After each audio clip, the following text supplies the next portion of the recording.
everyone, and welcome to another episode of Coast Connections, coming to you as ever from the traditional territory of the Sinemuk First Nation and also the traditional chosen homeland for the Mid-Island Métis Nation. On our last episode about the 10 most memorable animals from Black Press Media for 2023, we ended with Camus the Marmot, and we didn't have a chance to tell you Camus's story. Today we do. We're celebrating marvelous marmots and the people who have brought them back from the brink of extinction. Please welcome to the show Adam Taylor. Hello, Adam. Hello. And Dr. Malcolm McAdie, both from the Marmot Recovery Foundation here on the island. Thank you so much, gentlemen, for what you're doing to help bring back the Vancouver Island Marmot. Thank you for giving us a chance to talk about it. Absolutely. And the people power behind this, it's amazing how the public has helped as well to bring them back from extinction as well. So before we get into that, let's just talk a little bit about Camus, the marvelous marmot who made the #1 spot for the most memorable animals of 2023. And he was looking for love. So I guess I'll begin the story. Camus was actually born at the Calgary Zoo. Mm-hmm. So we actually have 2 zoos that participate in the program in addition to ourselves, the Toronto Zoo and the Calgary Zoo. So he was born at the Calgary Zoo. He was transported to our facility up in Mount Washington. He overwintered there, so he hibernated there. And then he was released on Gemini Peak in July 2021. And then he made his way to Green Mountain. And so, Adam, I'll let you continue the story. From Green Mountain, he hibernated near Green Mountain, and we really thought he was going to hang around there. But then in the spring, he took off. We were able to follow him. The marmots that we released, they all have a transmitter embedded in them. And so that's just a radio frequency transmitter. So you have to use a device that looks like a TV antenna to track these marmots down. And he disappeared into the landscape. You know, it's a big mountainous landscape. We were really hoping he'd show up. And then about a month later, I literally got a phone call from somebody saying, I think I've got a marmot in my backyard. And that, to be honest, it's pretty unlikely. You know, marmots, they're incredibly rare. There's only 300, and they don't live in our communities, right? They live on mountaintops. So I said, oh, well, okay, have you got a photo of this marmot? He said, oh yeah, I've got a photo. And he sent me this beautiful photo of a Vancouver Island marmot in his backyard. But then he phoned back a few minutes later, say, oh, it's gone. I just went out to check on it. It's disappeared. Darn. So we started up, well, okay, maybe we can find the marmot with telemetry. But just a few minutes later, got another phone call from, turns out to be just a neighbor saying, I think I've got a marmot in my backyard. Is that possible? Wow. And it's like, well, are you in Arrington? It's like, yeah. And then Malcolm is leading the charge to actually catch him. It's actually one of our intrepid marmoteers, Mike Lester, who was first on the scene. And he was able to actually corner Camus in a culvert underneath the road. So he actually saw Camus above ground. He's being chased by crows as he sort of makes his way. And so what we did was we actually put a trap at one end of the culvert, and then I climbed into the culvert and did like a sort of a commando crawl through the mud with all the spiders and everything. And we just sort of herded him down. And when he saw daylight, he just ran into the trap. And then we had him. And so we brought him back to our facility in Mount Washington, make sure that he was healthy. Mm-hmm. And he was actually flourishing despite the fact that he'd made all these movements. So we held on to him for a period of time, and then we re-released him back into Strathcona Park. And we actually released him with a female marmot as well. And there's other marmots at that site. Mm-hmm. So at this point in time, Camus is hibernating in Strathcona Park, and the hope will be that in the spring he will have company and he will fulfill what he was looking for in the first place, which looking for love. Looking for love. That's right. And as the crow flies, he traveled about 35 kilometers, but that's as the crow flies. He went over mountain passes and valleys and across rivers and lakes. So this guy was really determined to find company. And his legs are only about that long. So you have to think about the fact that he was thriving as well at that point in time. Like when we recaptured him, he hadn't lost a great deal of weight or anything, so he's still healthy. Wow, how wonderful. So the Marmot Recovery Foundation, Adam, how long has it been established? I think late 90s? It was established, yeah, in 1998. It was established to try and implement on-the-ground recovery actions for the Vancouver Island Marmot. We got to release our first marmots to the wild in 2003, so that four marmots, which that first four, Malcolm can tell you about that. 3 of them ended up being eaten by a cougar. 4th one came back into captivity to spare it that same fate.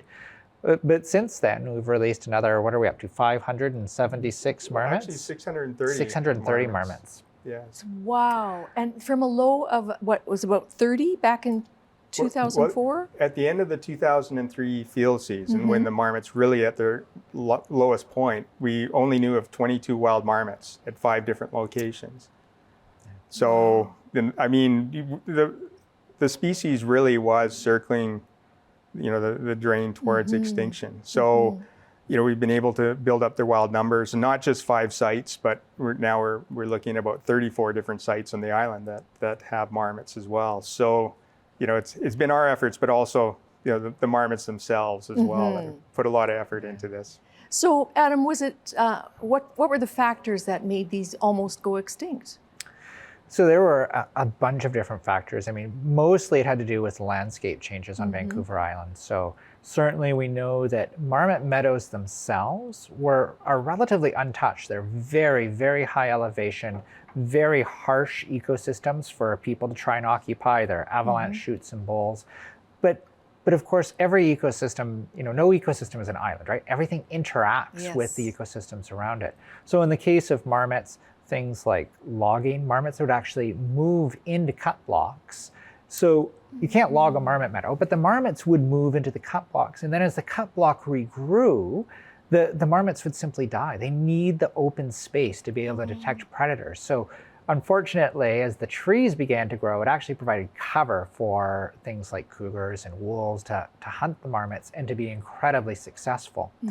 But as that's happening, the marmots aren't actually going from natural meadow to natural meadow. So it's like Camus's story times 1,000, right? Camus made a wrong turn, ended up somewhere where he'd never find a mate without our assistance. And that was happening all the time. So things like the logging, high elevation logging activity, things like Strathcona Dam, which created Butta Lake and Strathcona Park. Marmots can't swim across that lake, but there used to be, and there's a few now again today, marmot colonies all up and down both sides of that lake. So if the marmots can't get across those lakes, you're really beginning to isolate these little colonies and making them more and more disconnected. And unfortunately for any wild species, really small communities aren't likely to survive very long. There's always going to be something, whether it's a predator, whether it's some other natural disaster, a bad year. They need to have that sort of networking strength to be able to support each other. And so that's been a big focus of the program, is trying to rebuild that networking strength. So Malcolm talked about that, going from 5 colonies to about 34 today. And to make sure that the marmots are reoccupying natural habitat, same habitat they would have in the past. Nice.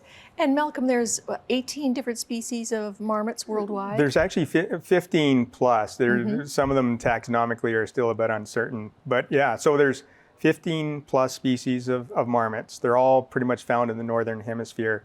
There's 6 species found here in North America. And so and 4 of those are found in British Columbia.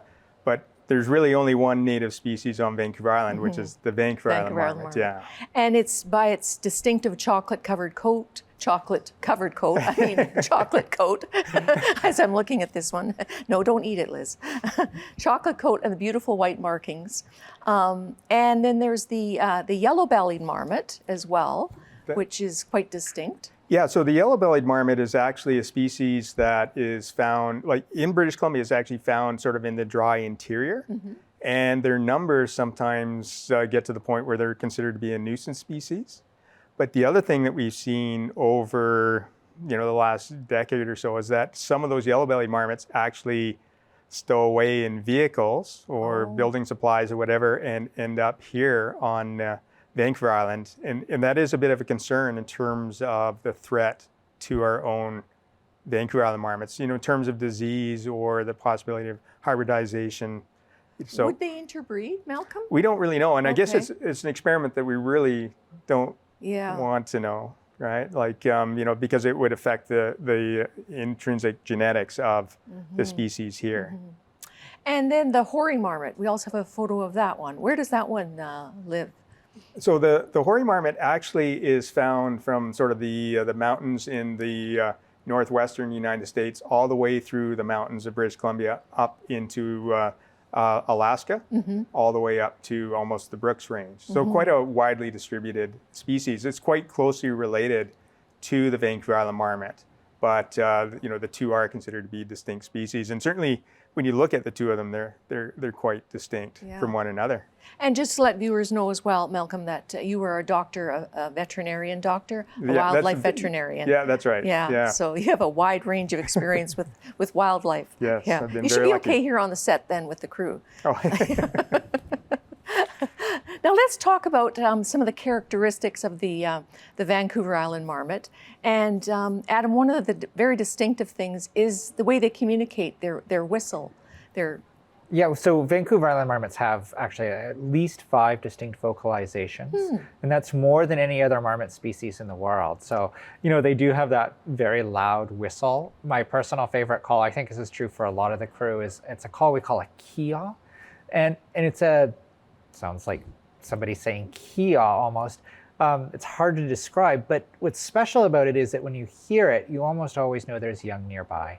For some reason, it seems to be a call that's associated between parents and either their pups or yearlings, or their yearlings back to their parents. So if you walk into a meadow and you hear that kia, it's just a really exciting moment because there's likely to be young marmots there. How lovely. Yeah. And young marmots, how long is the gestation period for a marmot? Well, Malcolm, you're probably the best to answer this. So the gestation period of a marmot is about 32 days. So they actually breed right after they come out of hibernation. The breeding season only lasts probably a few days at most. And Malcolm, they hibernate between November and end of April? Yeah, well, sometimes they'll actually go down in October. Okay. And then they'll emerge in late April, early May. So it's a period of time, 6 or 7 months, where their body temperatures go down, they're in torpor, and they subsist entirely on their fat reserves. Wow. Yeah.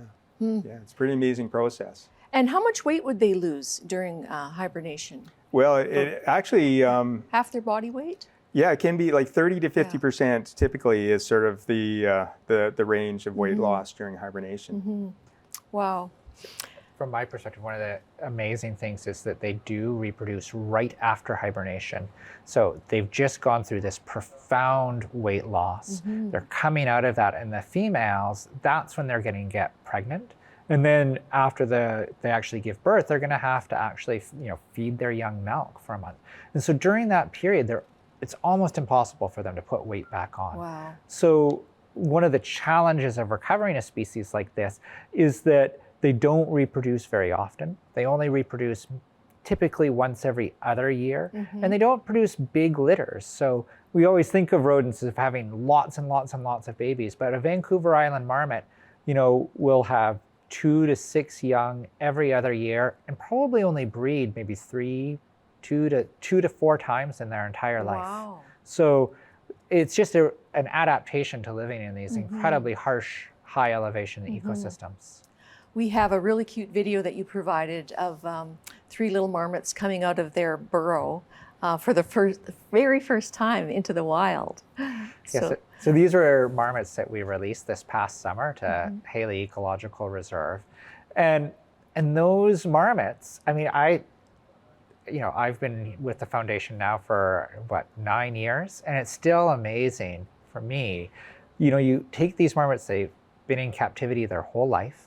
We provide them with some outdoor areas, but it's still, it's a facility with walls and fences. And you take them out to the wild and you put them into a natural burrow. And those 3 marmots, that was minutes later. Really? And they were out and exploring and eating the grasses and the flowers in the meadow. It's remarkable how quickly they actually adapt to living in the wild. Beautiful. Malcolm, let's talk about the captive breeding programs that you have with some other zoos here in the country. Yeah, so the captive program began in 1997. So actually it preceded the Marmot Recovery Foundation. The recovery team that oversees the activities or makes decisions about recovery on the marmots decided that the species was at such low numbers that there was really only one option for preventing extinction and building numbers back. So that was a captive program.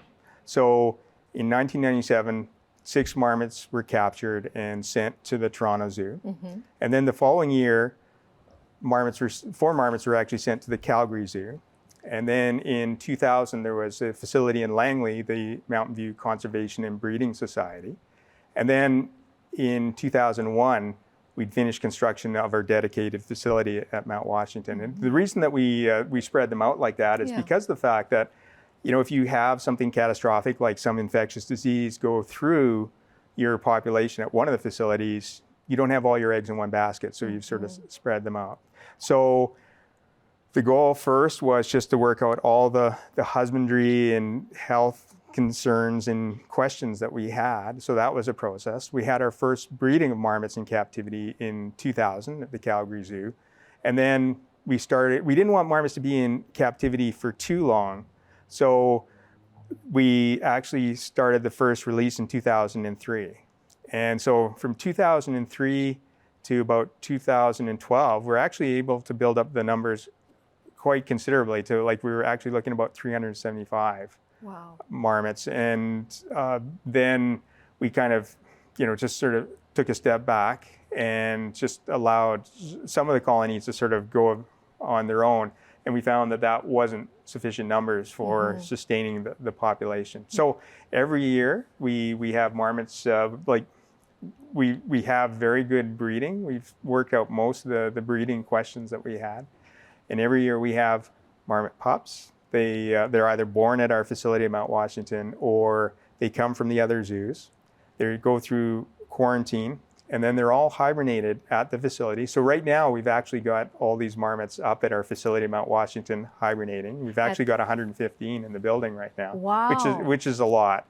And so what we'll do in the next couple of weeks is we'll actually sort of mix and match the marmots while they're in hibernation. So we'll establish the release groups for 2024, so this year. And we'll also establish a few new breeding pairs as well. So marmots will wake up next to each other. Hopefully they'll breed as soon as they come out of hibernation. And then in late June, we get them ready and release them generally late June or through to mid-July. And we've got some nice pictures of Mount Washington, where the Tony Barrett Recovery Center is, and also you folks releasing some marmots up there in the meadows there. And there's a really good shot, I think it's you, Malcolm, holding a marmot, putting a transmitter on the marmot. Yeah. I was amazed at the size of the teeth that they have. Well, and they can deliver quite a bite. I've been bitten a couple, like every 10 years it seems I end up getting bitten by a marmot. But yeah, I guess that's one thing that we should probably say too, is that the size of a marmot, because sometimes people will report marmots, but they don't know their exact size. And we always equate them to the size of a well-fed house cat. And in that picture, what we do, because they have this hibernation and we've talked about their profound weight change, we can't put conventional radio collars on them. So we actually surgically implant radio transmitters into their abdomens. And it sounds very drastic, but it's very well tolerated. We've actually been doing that since 1992 when the first one of the first field studies was actually conducted on the marmots. So, yeah. Very good. Adam, we've got a picture here of Esmeralda and Ezekiel. Pair in the wild here up on Mount Washington. What do you know about this couple? So both of them were born in captivity and released to the wild at Mount Washington. And Mount Washington has been one of our most successful marmot colony. It's just absolutely incredible. But that pair was not actually released together. They found each other in the wild, and you know, they have become just an absolutely inseparable couple. So Esmeralda is a little bit younger, so she hasn't bred yet, but we're really, we're crossing our fingers and hoping next year that she'll produce pups. And yeah, she's been kept a very good eye on this whole time, but she seems to appreciate the attention. So yeah, Nice. The two of them have been inseparable. Nice. And they'd be hibernating together now. Yeah, exactly. Yeah. And what can you tell us about Bluebell? Bluebell is a character. So Bluebell and Hobbs, but Bluebell was released last year on Mount Washington. And when we release marmots, one of the things we'll do is we'll stock the burrow that we're putting the marmot into with some of their favorite foods. So they'll have lots of peanut butter, they'll have the biscuits that they like, they'll have some wildflowers. And the idea is that these marmots, this is a really stressful transition. So having some of those, sort of favorite objects and memories of, the area that they just came from will help them establish that this is a safe spot and that it's a spot that they can come back to. But Bluebell likes to go up and down the hill and kind of raid those spots. And she'll take some of the peanut butter biscuits as soon as the marmots that are in there. And she is a little bit territorial, which is not uncommon for marmots. So she is establishing, this is her area, and hopefully, if she wants to produce lots of pups there, we're not going to complain about that. So, exactly. Yeah. And one of the things that I was impressed with was Whistler is actually named for the marmot whistle of the Vancouver Island Marmot. No? Oh. Marmot. So Whistler, of course, is on the mainland. A marmot. That's right, but it is a marmot. Yeah. Okay. Yeah, because it used to be called London Mountain or something, and they changed it back in. I didn't know that. Oh yeah, back in 1965, I think it was. They changed it to Whistler. Yeah, because people thought London Mountain, it just sounds too foggy and dreary. So the marmot gets world recognition because everybody knows about Whistler. Yeah. We've got Groundhog Day coming up, and we also have our own Vancouver Island violet, Van Isle violet, I think the second. That's right. What can you tell us about her? So she is the second weather prognosticating marmot that we've had. The first violet was actually a wild living Vancouver Island marmot. And of course, on Groundhog Day, it's important to remember that they are in hibernation. And hibernation typically means 2 meters of snow at Mount Washington, and then the marmot hibernacula will be under another 2 to 4 meters of dirt. So it was very difficult to get the original violet's prognostication, to say the least. So we kind of had to guess at it. But unfortunately, the original violet passed away a couple of years ago, and so we dubbed the new violet is now a member of our captive breeding population. And for the last couple of years, she's delivered her, whether or not she sees her shadow. And so far, I mean, she's batting at least 100%. I mean, she's done an extremely good job of predicting more winter, unfortunately. Yeah. But I think it's she's been spot on. No shadow, no winter. Shadow, more winter, something like that. I forget Yeah, how they it see works. their shadows. There's 6 more weeks of winter. Yeah. And I mean, the circumstances for Van Isle violet are a little artificial. So, if there's a light, there's likely to be a shadow, but the marmots are never going to complain about another 6 more weeks of sleep. No, they'll sleep. And on your website, on marmots.org, there's a link there to your YouTube channel as well. There's a lovely video there of Van Isle violet coming out to be weighed and checked very carefully in your center there. And viewers can see that there where she actually does not see her shadow. Yeah, and I guess I should sort of clarify too that we do routinely weigh and examine the marmots during hibernation to make sure that they're doing okay. So that's when we actually see her response to prognosticate the the weather that's going to follow. But the other thing we should say too, like woodchucks or groundhogs are actually a species of marmot as well. There you But go. they're kind of amateurs compared to our high elevation marmots. Yeah. And marmots are all part of the rodent family, are they not? That's correct. And yeah. same as beavers and that.